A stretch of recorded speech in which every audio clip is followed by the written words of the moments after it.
Podcast Debak, dialog asiknya DKK.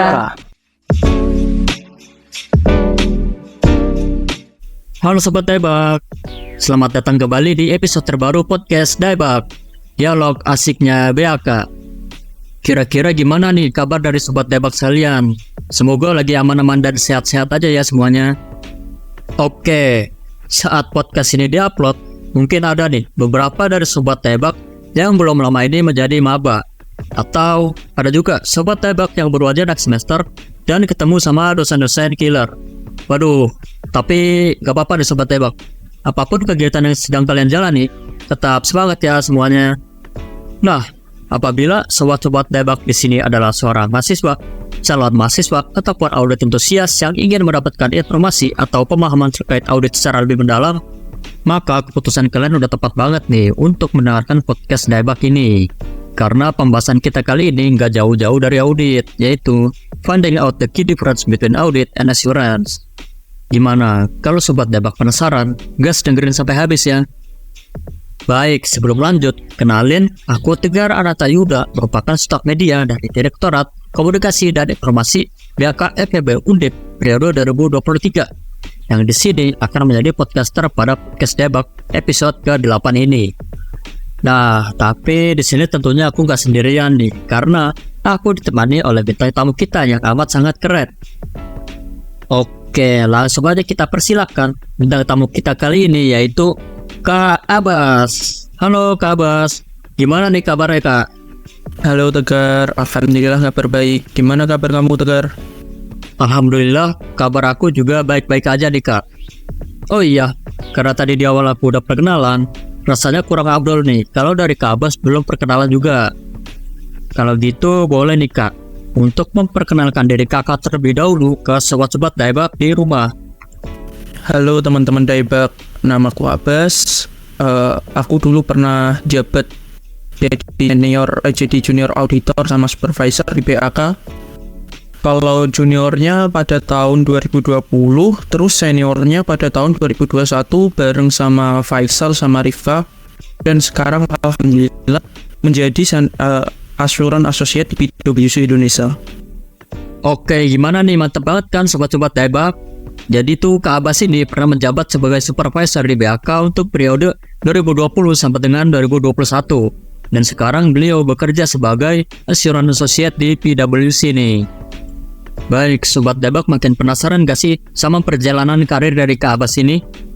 Nah, untuk menguati rasa penasaran kalian, aku gaskan langsung tanya-tanya ke Kak Abbas saja nih ya. Yang pertama, dari Kak Abbas sendiri apa nih Kak motivasinya dalam memilih PwC sebagai tempat meniti karir? Oke, mungkin buat motivasi dari aku sih kenapa milih PwC Indonesia sebagai tempat karir itu karena tentunya PwC Indonesia merupakan salah satu Big Four di antara EY, KPMG, Deloitte, yang tentunya bakal ngasih kayak experience atau pengalaman gitu buat improve diri kita agar kedepannya lebih bagus pengetahuannya mengenai accounting, mengenai bisnis dan auditing, dan mungkin tentunya bakal ngasih impact sih buat next step karirnya. Mungkin bisa dapat lebih gampang buat join company atau gimana. Itu sih. Mantep banget nih, sepertinya KPI Big Four ini udah jadi cita-cita semua mahasiswa akuntansi ya Kak. Karena pengalaman yang didapat pastinya gak kaleng-kaleng nih. Nah, yang selanjutnya juga gak kalah penting nih Sobat Debak. Secara umum gimana sih Kak suasana lingkungan kerja di PwC, supaya semua Sobat Debak juga bisa tahu nih tentang suasana lingkungan kerja di KPI Big Four. Oke, mungkin kalau buat suasana kerja, kalau buat new joiners atau fresh grad, PwC merupakan tempat yang sangat aman ya, yang sangat tepat ya buat fresh grad tentunya. Soalnya PwC itu sistemnya dia kayak ada sistem coaching gitu.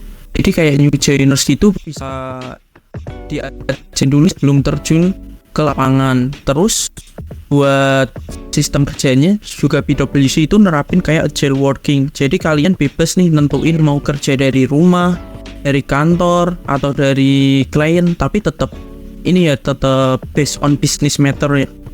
Jadi mungkin buat suasananya aku bisa simpulin sih kerja di PwC Indonesia itu sangat nyaman sih dan sangat cocok buat fresh grad. Mungkin gitu sih. Oke, jadi lingkungan kerja di PwC itu ternyata sangat nyaman dan fleksibel ya Kak. Dan senior-seniornya juga baik banget nih, karena sampai rela ngajarin teman-teman yang baru join sebelum terjun ke lapangan.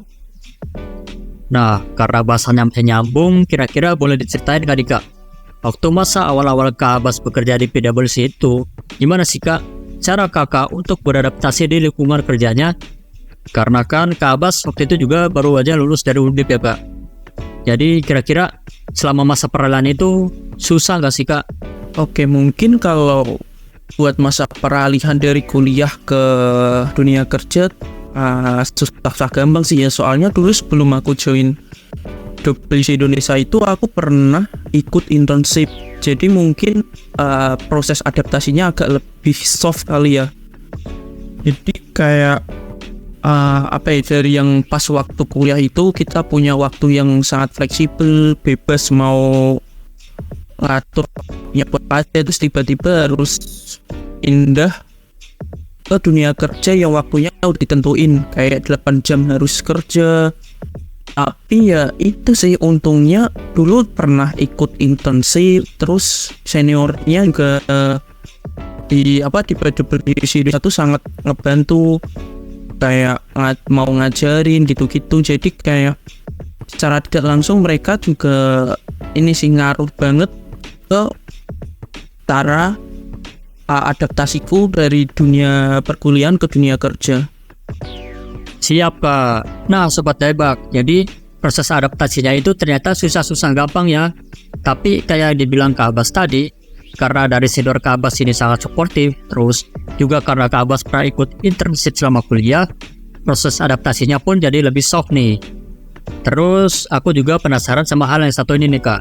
Setelah aku cari-cari di beberapa website, aku menemukan kalau dari hasil review, ternyata rating dari work-life balance di PwC itu adalah 3,3 dengan skala 1 sampai dengan 5. Aku mau menanyakan pendapatnya Kak Abbas nih Kak.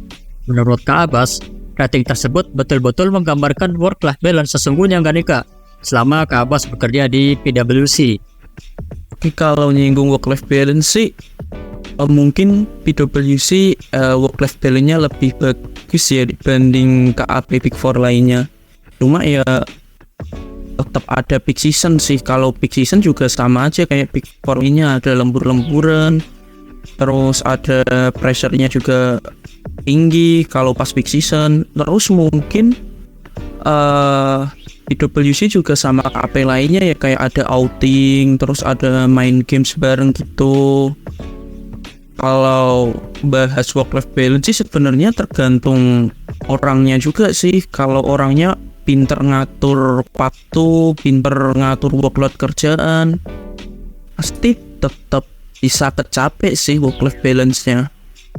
Oke Kak, jadi kesimpulannya itu tergantung dengan cara orang tersebut memanajemen waktunya sendiri, dan ternyata gak selalu sibuk tiap hari ya Kak, karena ada kalanya low season dan juga peak season. Selanjutnya, aku juga rada-rada kepo nih Kak. Dari Kak Abbas sendiri, kira-kira ada gak sih Kak pengalaman atau tantangan menarik selama bekerja di PwC? Oke, mungkin kalau pengalaman sih dulu ya pas waktu stock of name itu kita satu tim ada beberapa orang. Nah itu kayak member timnya itu dipecah-pecah gitu, dipisah. Ada yang STO ke tempat A, ada yang STO ke tempat B, ada yang STO ke tempat C. Jadi tuh secara tidak langsung itu bakal ngajarin kita nih bagaimana nyelesain masalah yang ada di lapangan, tapi gak secara langsung libatin anggota tim. Jadi bener-bener kayak maksa diri kita nih buat nyelesain masalah yang benar-benar kita hadapi sendiri di lapangan. Soalnya kan di lapangan tuh tentunya bakal beda ya masalah tiap anggota tim member. Jadi mau nggak mau ya kita harus bisa nyelesain sendiri sih masalahnya pas di lapangan. Mantep banget Kak. Jadi artinya harus betul-betul punya pemahaman yang baik ya Kak, biar bisa bekerja secara mandiri. Nah, Sobat Tebak, kalau pertanyaan tadi kan masih mengarah ke PwC sebagai KP Big Four nih. Supaya kalian tahu dulu gambaran umum kalau bekerja di PwC itu kayak gimana sih. Jadi selanjutnya aku mau menanyakan hal-hal yang lebih mengarah ke profesi Kaba sebagai Assurance Associate. Biar Sobat-Sobat Tebak juga paham sama yang namanya Assurance Associate. Oke, kita langsung aja nih ke pertanyaan yang pertama. Nah, Kaba sebenarnya apa sih Kak Assurance Associate itu? Lalu pekerjaannya itu bagaimana dan ngapain aja nih Kak? Buat Assurance Associate itu sebenarnya sama sih kayak auditor pada umumnya ya, kayak junior auditor di KAP lain. Mungkin kerjaannya doang sih yang agak beda dibandingkan senior associate. Nah, mungkin kalau buat Assurance Associate itu biasanya megang area-area yang enggak high risk ya. Contohnya kayak cash, kayak PAX gitu-gitu. Tapi buat allocate areanya itu juga tergantung dari seniornya, tergantung dari kondisinya juga.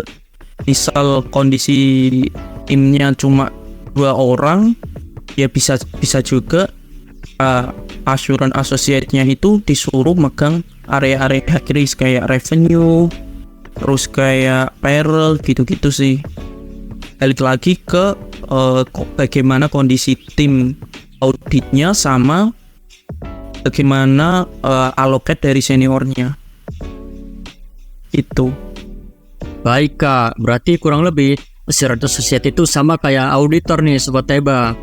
Dan ternyata ada juga level-levelnya nih seperti low risk dan juga high risk, yang mana level tersebut ditentukan oleh tim dan juga seniornya.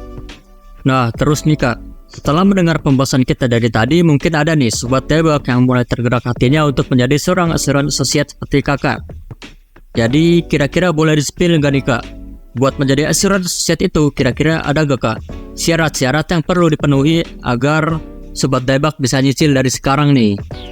Buat syarat-syaratnya sih nggak ada yang harus gimana-gimana ya. Nggak ada yang kayak harus yang aneh-aneh gitu. Ntar mungkin buat lengkapnya kalian bisa cek langsung aja sih di websitenya PwC Indonesia.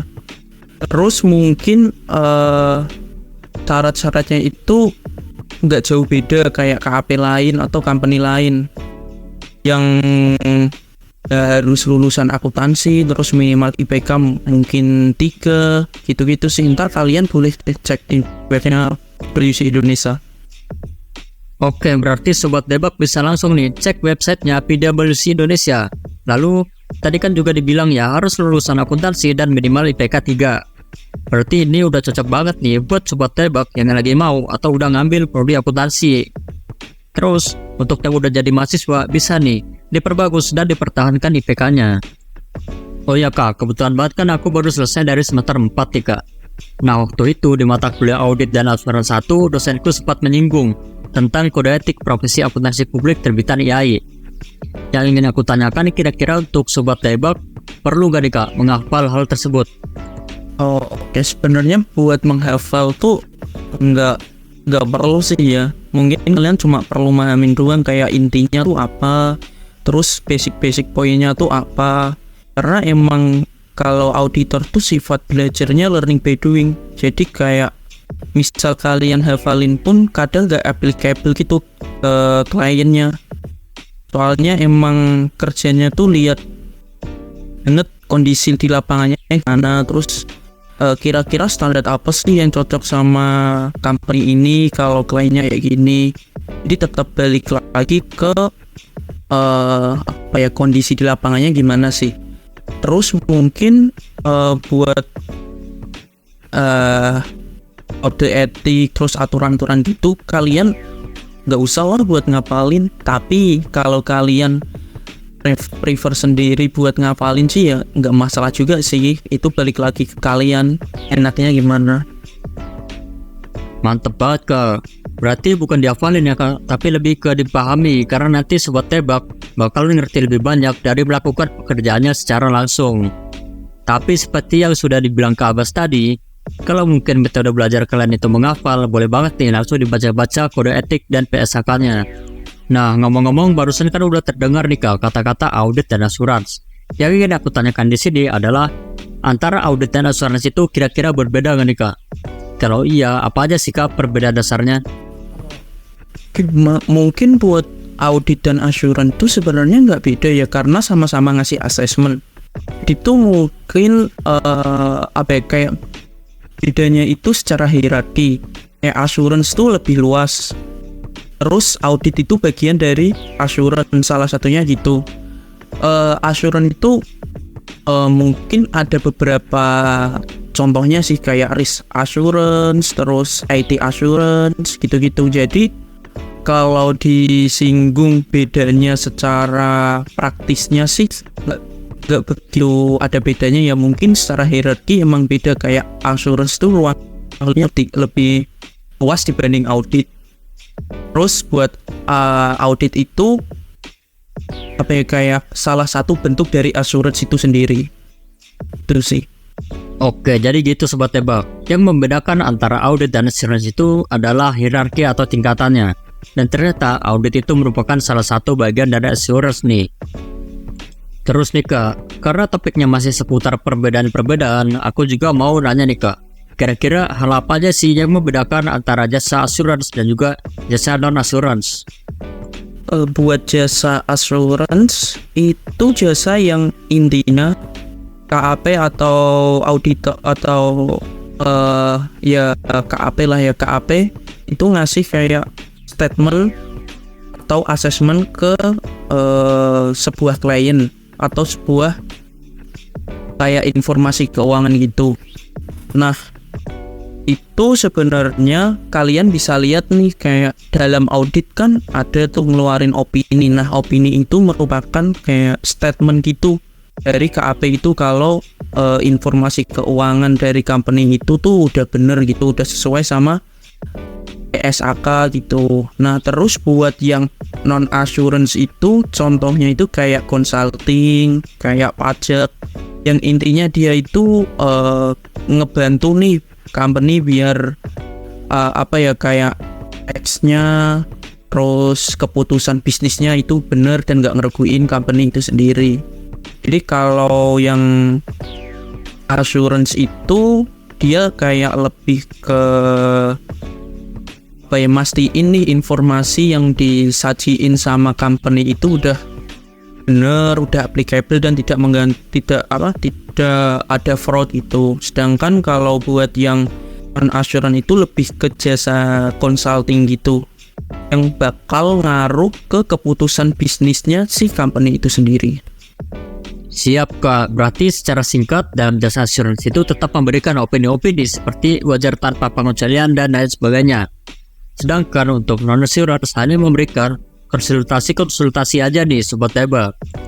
Nah, terus pertanyaan selanjutnya nih Kak, sebetulnya apa sih Kak tujuan yang hendak dicapai dari dijalankannya proses assurance? Mungkin buat tujuannya sama kayak yang tadi ya, kayak proses assurance itu tuh buat ini nih, mastiin nih informasi yang di-provide sama company itu udah sesuai standar. Terus bisa kayak deteksi nih ada indikasi adanya fraud. Terus kayak mastiin nih masyarakat atau user tuh nggak bakal tersesat lah kalau gunain informasi yang udah di-provide klien. Jadi intinya itu kalau proses assurance itu dia kayak ngasih penilaian nih kalau emang si klien ini udah nyajiin informasinya maupun itu nggak terbatas ya, informasi keuangan atau apa. Pokoknya segala informasi disajiin sama klien atau sama company ini udah bener-bener reliable, udah akurat. Jadi nggak bakal nyisatin usernya gitu sih. Oke, berarti peran dari assurance ini esensial banget nih Sobat Tebak, karena pastinya kalian nggak mau dong dikasih informasi palsu sama si perusahaan. Baik Kak, berikutnya sebenarnya buat menjawab rasa penasaran aku aja nih Kak.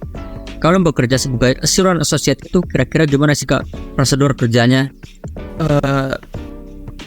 Buat prosedur kerjanya sih balik lagi ya, kalian pegang area apa. Terus mungkin contohnya kayak gini, misal kalian pegang area cash. Nah, tentu kalian perlu ini dong, bank confirm buat mastiin saldonya perusahaan tuh udah bener apa belum. Terus mungkin contoh selanjutnya itu kayak misal kalian pegang area operating expense. Nah, kalian perlu dong vouching sampel yang udah kalian pick. Itu jumlahnya sama nggak sama invoice-nya, sama DO-nya. Oke, berarti intinya prosedurnya itu nggak betul-betul mengikat nih, dan bisa berbeda-beda antara satu klien dengan klien lainnya. Baik, gimana nih Sobat Daebak? Setelah mendengar pembahasan tadi, sekarang pastinya Sobat Daebak lebih paham dong sama profesi yang namanya Assurance Associate. Nah, selanjutnya aku mau menanyakan sedikit hal lagi nih, yang tentunya sangat krusial bagi kita semua. Jadi bisa didengarkan baik-baik nih Sobat Daebak. Nah, yang pertama, kira-kira mata kuliah apa sih Kak yang paling berguna selama Kak Abbas bekerja sebagai Assurance Associate di PwC? Buat mata kuliah sih semuanya tentu bakal berguna ya. Mungkin yang paling berguna ini dari perspektifku sendiri sih. Mungkin ada audit 1, audit 2, terus ada sistem informasi manajemen, sistem informasi akuntansi, terus sama akuntansi keuangan sih.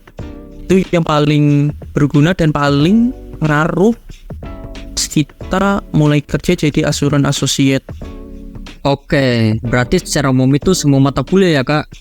Tapi yang paling penting di sini adalah audit, AKM dan juga SIA. Nah, buat sobat-sobat Daebak yang lagi dapat matkulnya, bisa banget nih dipahami sungguh-sungguh materi yang ada di matkul itu. Terus ini mungkin jadi pertanyaan terakhir dari aku nih Kak. Dari Kak Abbas sendiri, apa aja nih Kak skill-skill yang Kakak dapatkan selama mengikuti kepengurusan di BAK dan dapat berguna selama Kakak bekerja? Sama ada gak nih Kak keahlian-keahlian lain yang perlu dikembangkan oleh Sobat Daebak yang ingin mengikuti jejak Kak Abbas untuk bekerja di KP Big Four? Mungkin buat skill-skill yang perlu dikembangin itu skill-skill Excel sih ya, kayak shortcut Excel, karena itu bakal berguna banget nih pas kalian kerja, soalnya bakal ngaruh ke kecepatan kalian bekerja. Terus mungkin buat yang paling berguna itu manajemen stres sih, soalnya dulu pas di BAK kan pas masa-masa audit gitu kan banyak tuh memegang beberapa ormawa. Satu tim gak cuma megang satu ormawa kan. Nah itu tuh secara tidak langsung latih ini time management sama ngelatih ngatur work load kerjanya biar biar work life balance-nya tetap tercapai gitu. Jadi kayak nyesuaiin waktu kuliah sama waktu ngaudit pas di BAK. Nah itu sangat berguna sih buat sekarang ya, kayak gimana nentuin waktu kerja, waktu main gitu-gitu. Jadi tetap bisa ini sih, tujuannya tetap bisa nyapai work life balance itu sendiri. Mantep banget Kak, berarti sepenting itu ya Kak skill Microsoft Excel di dunia kerja. Jadi buat Sobat Daebak bisa nih buat coba ikutan sertifikasi ataupun belajar sendiri dulu. Terus tadi juga ada nih manajemen stres. Jadi buat Sobat Daebak mungkin bisa nerapin dari sekarang cara bagi tugas organisasi, tugas kuliah dan lain sebagainya, supaya kesehatan mental kalian juga tetap terjaga nih. Oke Kak, karena ini sudah memasuki sesi akhir dari Kak Abbas, kira-kira ada nggak nih Kak pesan-pesan yang ingin disampaikan kepada Sobat Daebak yang sedang mendengarkan podcast ini? Oke, mungkin buat pesan-pesannya sih kayak kalau kalian punya cita-cita atau keinginan apapun itu selagi baik dan gak ngerugiin orang lain, beresin aja sih, gak usah kebanyakan mikir. Ya itu doang sih pesanku. Mantep banget nih, keren banget gak sih pesan motivasi dari Kak Abbas barusan? Buat Sobat Daebak mungkin bisa diingat-ingat nih, atau bahkan ditulis biar gak lupa. Nah Sobat Daebak, mungkin sampai di sini aja nih pembahasan kita bersama bintang tamu keren kita Kak Abbas pada podcast kali ini. Semoga segala informasi dan pengalaman yang telah Kak Abbas bagikan bisa menambah pengetahuan kita tentang PwC dan juga profesi Assurance Associate. Kemudian izinkan aku untuk mengucapkan terima kasih kepada Kak Abbas yang telah bersedia meluangkan waktunya untuk membagikan pengalaman berharga selama bekerja sebagai asisten associate di PwC. Tak lupa juga aku memohon maaf apabila selama berlangsungnya podcast ini terdapat perkataanku yang kurang berkenan di atas sobat Daebak sekalian. Terakhir, terima kasih sudah mendengarkan podcast Daebak episode ke-8 ini.